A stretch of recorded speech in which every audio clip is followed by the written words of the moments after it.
Hey there, it's me, Julie, Fei-Fan, Balzer, and I'm back with another Exploring Art Products video. And today I'm going to show some explorations I did with the handmade modern acrylic paint. It's just the acrylic paint that you find in the Target craft aisle. So it comes in these little bottles, and this is the neon. It has a couple different types. So I also got satin, which you can see here, and the turquoise bottle or teal bottle that I have is also the satin paint. So one bottle of neon, two bottles of satin. And I really like that they have the color on the top because that's usually what you see when you're storing the bottles. And I just do that to my paints anyway, but I thought that was a really great feature. So there's actually enough paint on the little protective seal that I'm just going to use that before I go into the bottle.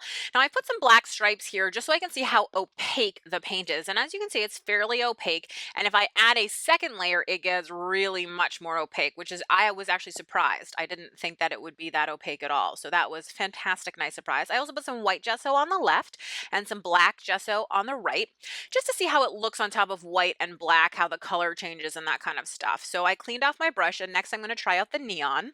Ooh, as you can see, it's really not very opaque at all. Now it is pulling some of that black marker, which is not its fault. That's the marker's fault for not staying put.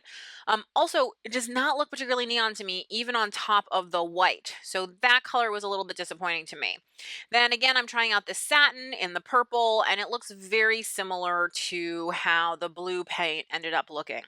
The really good news is that it actually dried really quickly, so that's good for anyone who's an art journaler and doesn't want their pages to stick, and it is kind of a nice chalky finish.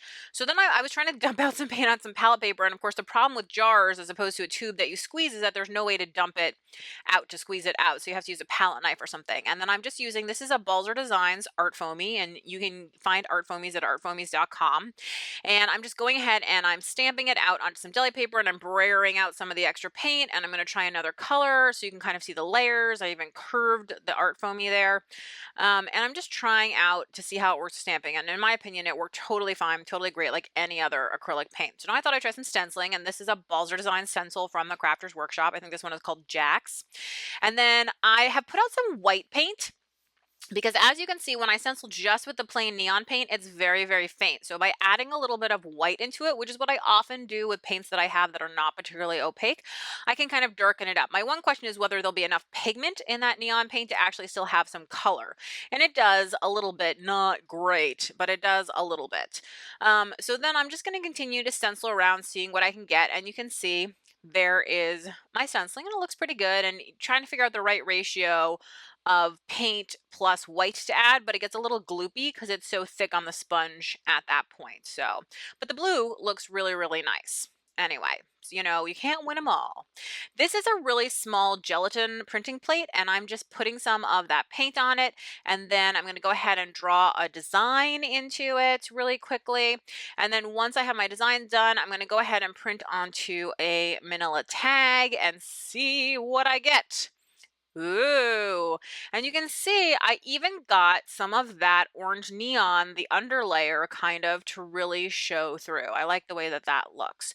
So the good news is there's enough paint left for a ghost. So let's go ahead and get a second blank tag and see if we can't get that second ghost print. And yeah, there's even more of that orange paint, which is really great. So I actually like the ghost print more, I think, than the original print. It's more interesting and complex in some ways. And there you can see the two prints side by side, so you can see how the colors look. So overall, what I'd say is they're fine. They're definitely craft paints. They certainly compete with any of the cheapy paints you can find at like Michael's or whatever. They are pretty dry. Their blue was much more opaque than I thought. The purple less opaque than I thought it would be, and the neon not opaque at all. And opacity isn't a quality issue, it's just a taste issue. Definitely worked for stamping, stenciling, gelatin printing, all that kind of stuff. So I would say they're a handy dandy acrylic paint. You don't have to rush out and get every color, but certainly fun to have. Anyway, come and visit me. I'm over at balzerdesigns.com. Thanks so much.